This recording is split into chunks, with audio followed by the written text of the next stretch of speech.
Today we're up at Niagara-on-the-Lake, just outside it, and we're at Fort George.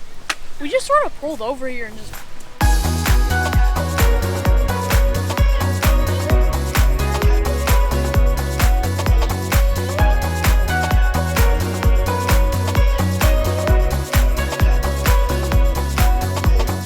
Hey, we're Richard, Carma, Brooklynn, Braeden, and Acacia. We love to explore and share life as a family with all the adventures along the way.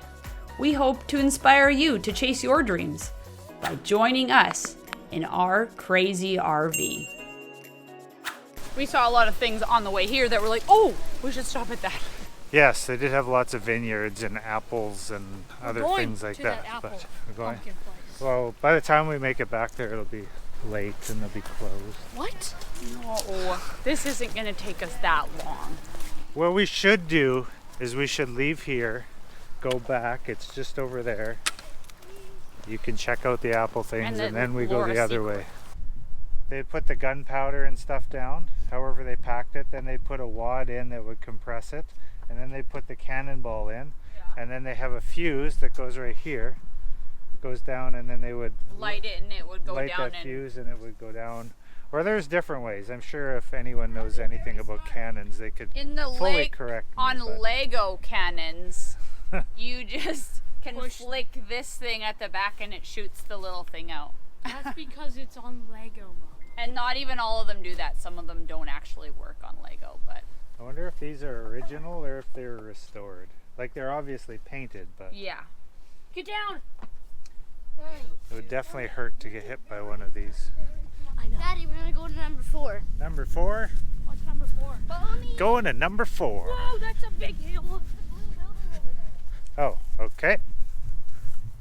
What's the blue building? I don't know. Didn't say, just said number 4. These paths are very nice. This would have been, way back in the day, I can imagine with all the horses and everything else in here, it would just be a muddy mess. There'd be very little gravel at all, or very little grass at all.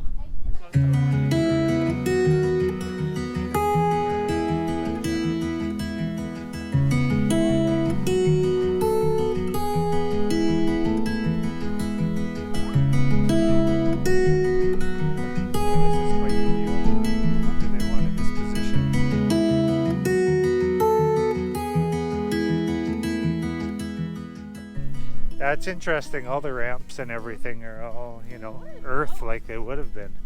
This is a mortar. So a cannon shoots straight out, whereas a mortar will shoot up and over and down. How do you aim with a bullet? With a mortar? You fire? Well, they have calculations that they use with modern ones, but... This one you just fire it. And I'm sure they had calculations and trajectories and all that fun stuff with these as well, but essentially you would fire and you'd see where it would land, and then you would pack it full of stuff again and fire and see where it would land. But I'm definitely not an expert on this 1700s weapons. So welcome, ladies and gentlemen, to the musket firing demonstration portion of this day here. My name is Pete. This weapon's called the short land pattern tower flint lock smooth bore muzzle loading musket. And I can assure you that 200 years ago, nobody had the time or the patience, I suspect, to say, hey, Pete, can you hand me my short land pattern tower flint lock smooth bore muzzle musket, please? So the name of the weapon's reduced down to 2 words, and Brown Bess are the chosen 2 words. 3 main pieces make up the musket. The Army buys those pieces separately from their makers. The makers send the pieces individually to an assembly plant, and the Tower of London is a great example of an assembly plant in our period.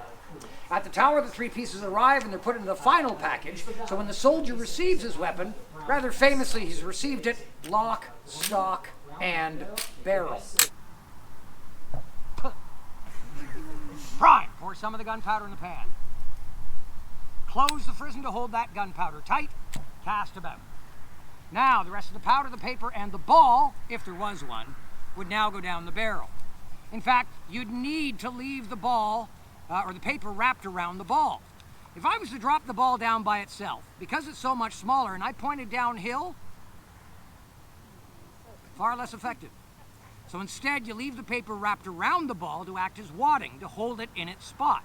But either way, the rammer is used to seat the cartridge at the bottom, and I cannot stress how important it is to put the ramrod back. I mean, don't get me wrong, some people think it's an excellent projectile. I don't disagree. I just think it's an awkward projectile, and the awkward part is going across the field and asking for it back. So, they tell you in the manual to tap it. Be sure that it has been put back. Left in the barrel, there's a very good chance you're going to create a shish kebab on the other side. Hey, ready? Set. Fire.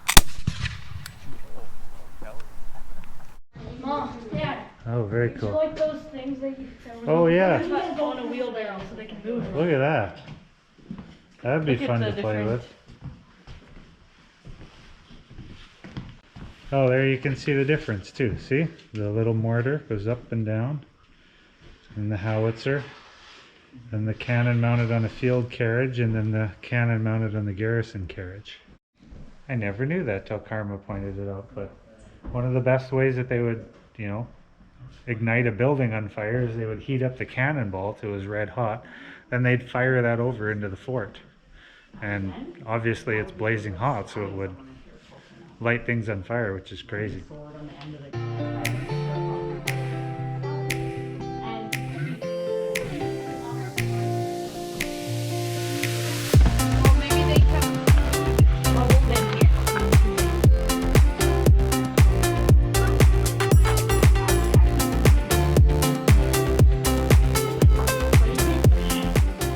Walk away. I have that Hey, on there's camera. those things that fall on like the roadrunner or like the coyote. Anvils. Yeah. You know, the roadrunner throws those on Wile E. Coyote. Well, Wile E. Coyote tries to throw them on the Yeah, road but then runner. they always land on him again. That's somehow. right. There's a really big one. This fort is pretty amazing. Like, cost for 5 of us to get in here. The kids were all free.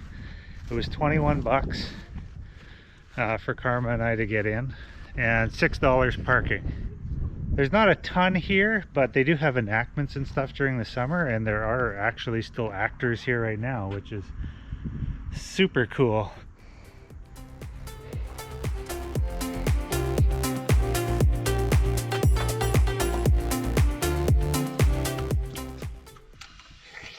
We just went to a little like fruit vegetable stand and got a little box of apples.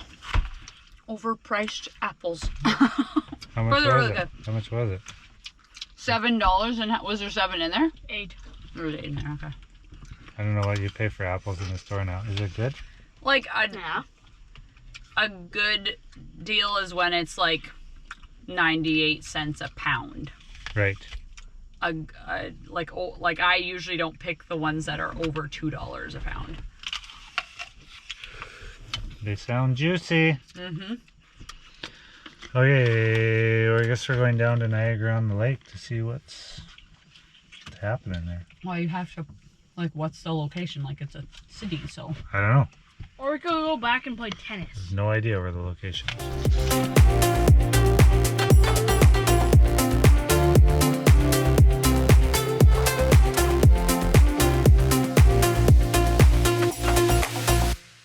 It's a whipper. Okay, we just got Come this off stand this here. tree. We're going to look up later what this tree is. We are actually doing Oh. plants in science, so. Oh my. Oh. Do you think that this has the seeds in it? Looks like bamboo. It's not bamboo. Have you ever seen bamboo in your life?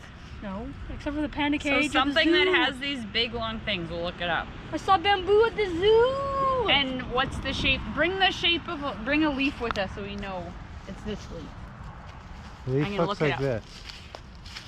Okay, and then we're gonna look it up. We're gonna find out what kind of tree that is. If this video gets posted before we figure it out, and it's not listed below what the tree is, Mom, then let us know, because Mom.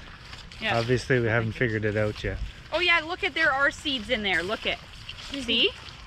Now Those can are we the go get- seeds. I thought you were gonna say, oh yeah, it does show what it is. Yeah, it's just labeled inside. It's labeled inside the leaf. It's a- labeled. It's a beach bean tree.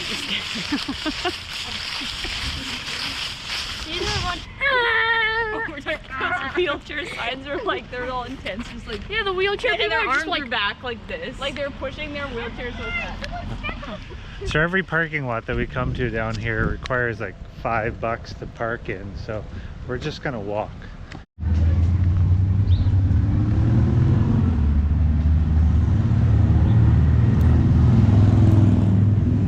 You might be on YouTube.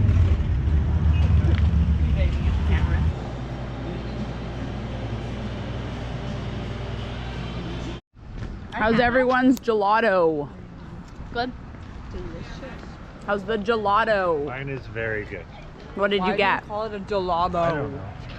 Mommy, the reason I got chocolate too is because I knew I would like it. It's just like another thing to add.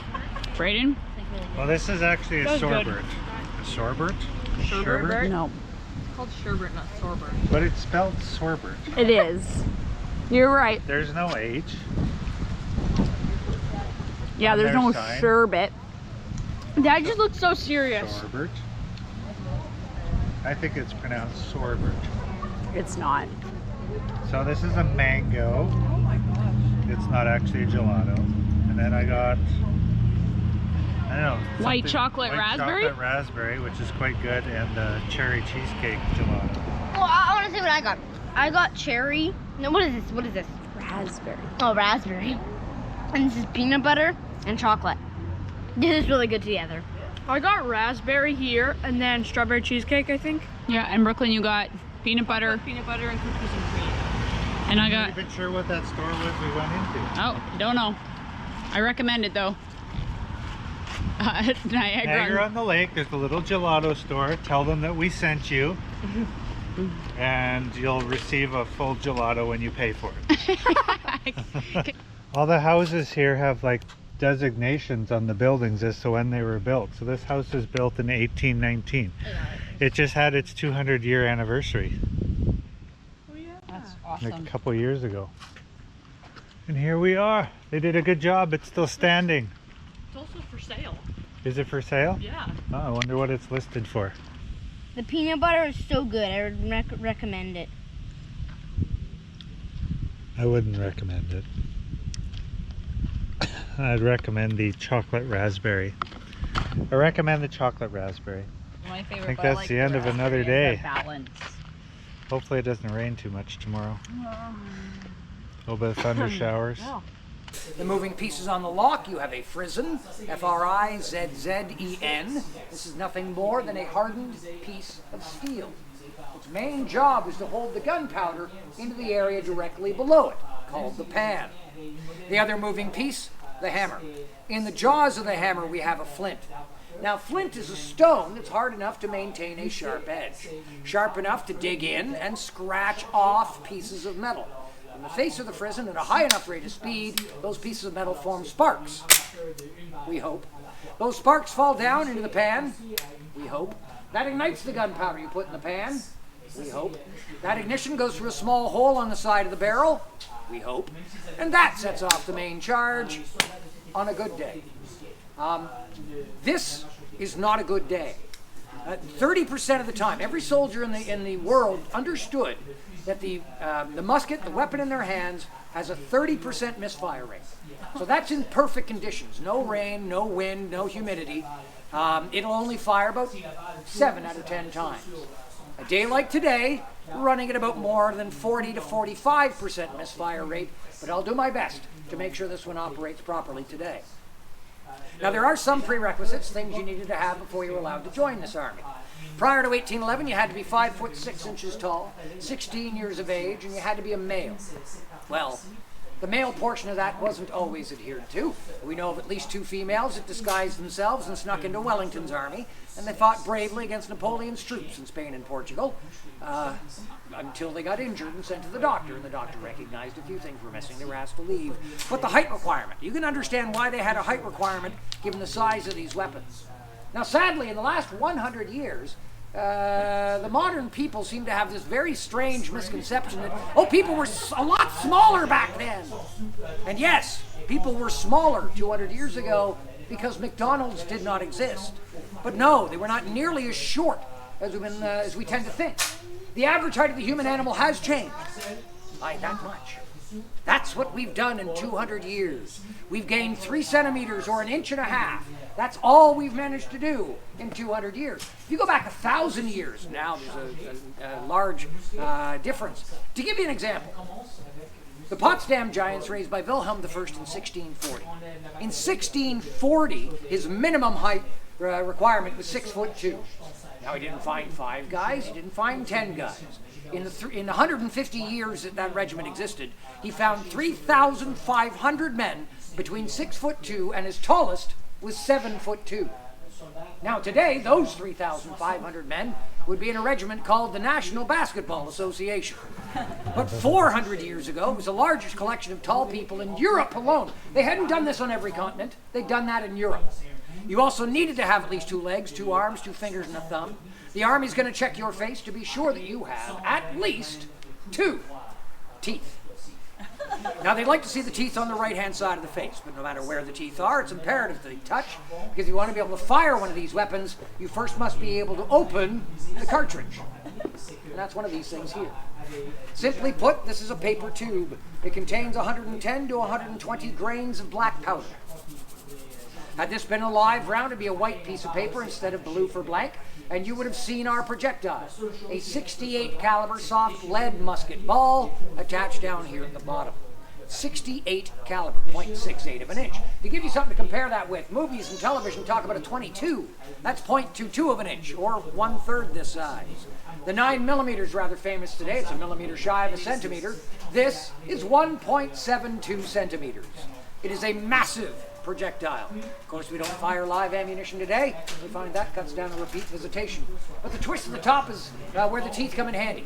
Because during the loading procedure, you're holding the weapon in the left hand. You do not have time to untwist it. And I can assure you, if you're lacking the teeth, it's a lousy afternoon trying to gum your way through the paper. So you had to be able to bite open the top of the cartridge, pour some of the powder into the pan, close the frizzen to hold the gunpowder tight, cast about. Now the rest of the powder, the paper, and the ball, with the ball on top, goes down the barrel. The rammer is used to seat that cartridge at the bottom. Put the rammer back, and you're ready to fire 1 shot. And I can see how impressed you are. And frankly, you're right. This would be the very last thing you'd want to have in a battlefield today. But 200 years ago, this is the machine gun of the day. This is capable of firing between 3 and 6 times a minute. Which certainly doesn't sound like it's all that fast. So I'll give you something to compare it with. A rifle. And for those who don't know, a rifle's entirely different from what I'm showing you here. You can't call mine a rifle. Calling mine a rifle is like calling a bicycle a motorcycle. If the bicycle had a motor, you'd call it a motorcycle. If this had rifling on the inside, you'd call it a rifle. But it doesn't have any rifling. It's a smooth-bore weapon. Now, rifling, for those who don't know, is a series of lands and grooves. Imagine a spiral staircase. It starts at the top, and it winds its way down to the bottom. That's going to cause the ball to come out with a spin, which, by the way, everything that comes out of small arms in our time period is generally called a ball, which is why it's a study of ballistics, not bulletistics. But when that ball is coming out with a spin on it, it's highly accurate. So accurate you can pick off somebody dead between the eyes at 300 yards away. The Germans perfected this. Germans were using rifling as far back as 1648. So nearly 200 years before this war gets underway, they already have incredibly accurate weapons that can get you to long distance. So why does every army insist on using these instead? Speed. You see, before that ball will come out with the spin that makes it highly accurate, the rifleman has to push it in with a spin that makes it highly accurate. And that's where he runs into a problem. Because whenever you load and fire a black powder weapon, you leave behind a black powder fouling. Black powder, sulfur, saltpeter, and charcoal. When that stuff burns, it does not burn efficiently. So it leaves behind a thick, heavy black residue made up mostly of the charcoal that tends to cake and coat and build up. Well, here, I'll show you. This weapon's been fired 3 times since the last time I did this demonstration. This finger, believe it or not, is fairly clean.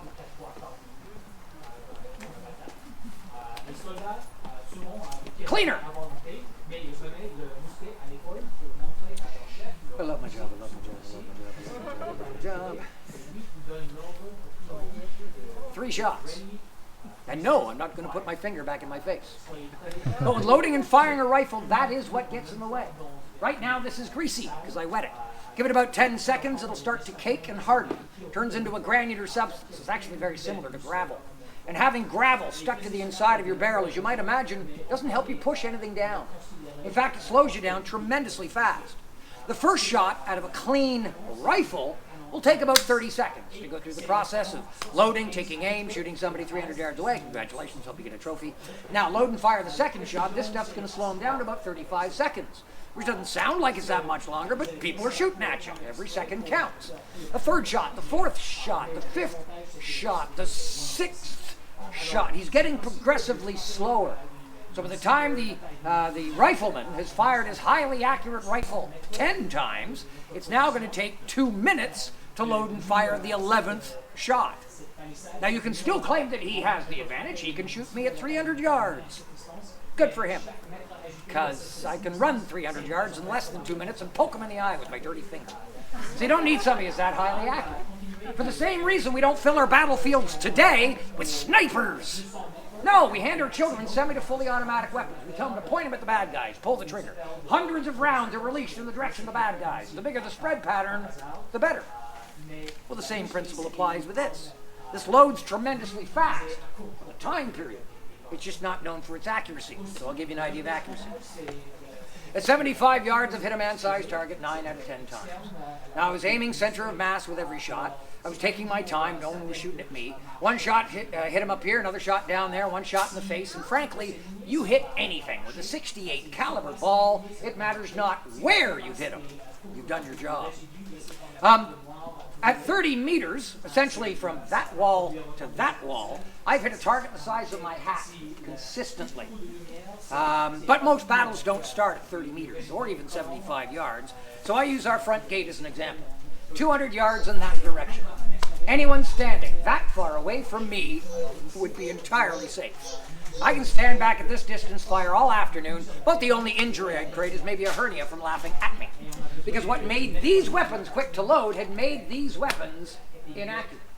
Armies recognized they had no control over the black powder fouling, and armies hate not having control over everything.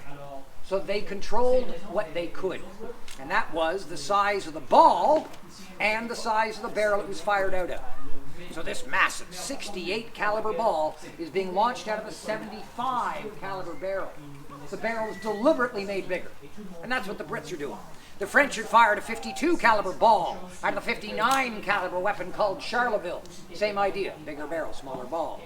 The Americans did not have the time to create their own weapons. So they took the French Charleville, stamped it with Springfield, and adopted it as their own. So every army's using the bigger barrel, smaller ball technology, leaving room for the fouling to grow. So you can load and fire, load and fire, load and fire, load and fire, load and fire, load and fire. 60 times. One box full of ammunition for the British soldier before the fouling has slowed them down to less than 3 shots a minute. Sadly, that's exactly why these weapons were so inaccurate. Made smaller, the ball goes in quickly, but it bounces on its way out. So it'll go this way or that way or up or down. If it was to travel the 200 yards to get to the gate, I'd miss my target by 10 feet in any direction. So how do you make these effective? Well, you take 50 of me, and we all fire at the same time. And that eliminates 2 of our biggest issues. The misfire rate of 30% has now been overwhelmed. We've got 50 people attempting to fire. Chances are 25 to 30 will actually go bang. So now 30 rounds are flying down the field. They're not laser sighted at anything or anyone, but it's a wall of lead flying down the field. Not much different from taking the modern AR-15, slapping a 30-round mag on the bottom, and somebody's going to hit something. That's the idea behind linear tactics. That's why every nation on the face of this planet lined their men up in long lines. Because a single weapon all by itself had proven years ago to be absolutely stupid. But a whole bunch of weapons packed together, that makes for effective fire. With blank cartridge, prime, and load. So you move the musket to the right-hand side of the body, open the frizzen to expose the pan. The next order is handle, cartridge. Reach back, grab onto a cartridge, bite off the top.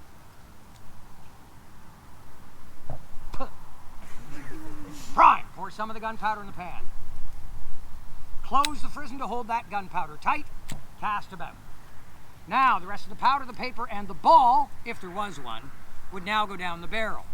In fact, you'd need to leave the ball or the paper wrapped around the ball. If I was to drop the ball down by itself, because it's so much smaller and I pointed downhill, far less effective.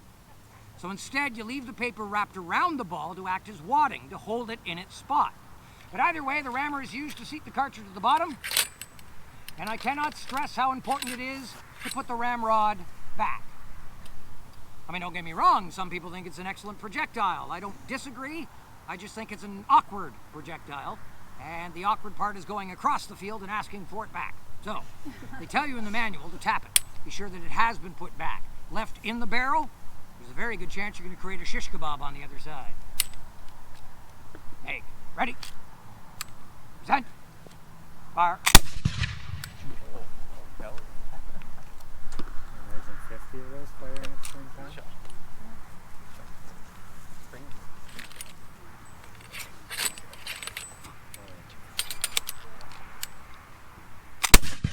Now take a look at that smoke.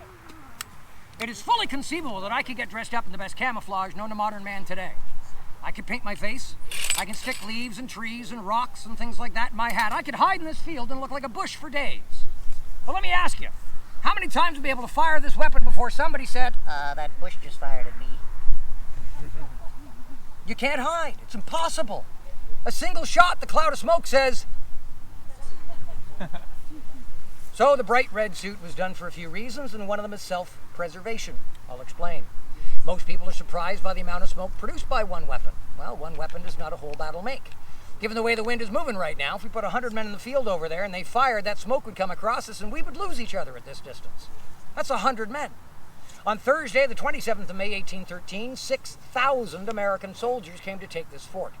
Imagine 500 giving fire. You create what became popularly called the fog of war, where it gets so smoky you can't tell the difference between the good guys and the bad guys, and frankly that's kind of important. Friendly fire, it's not a new concept. You don't want to be shooting at your own guys, so the British are famous for standing there in the bright red suits with, as we call them, the shoot me here cross belts and tall black hats, while the Americans are standing on the other side of the battlefield, all dressed up in bright blue suits with the shoot me here cross belts and tall black hats. The Hessians, the Prussians, the Spaniards, the French, the Swiss, the Dutch, the Portuguese. Every modern army wears bright colors, if they can afford it. They had to wear the belts because it holds on to your stuff. Later on in warfare, it's referred to as webbing. You've got all your ammunition attached on the one side and your bayonet on the other. The choice for the tall black hat, well, it was the most fashionable thing to wear, but they're standing in long lines, blazing away at each other because everybody's using the height of technology, the musket. So my weapon is now safe. If you'd like to come forward, have a closer look at it. I'll put my mask on. I am available for birthdays and bar mitzvahs. Be sure to like and subscribe and leave a comment below. It really helps us out. Never mind.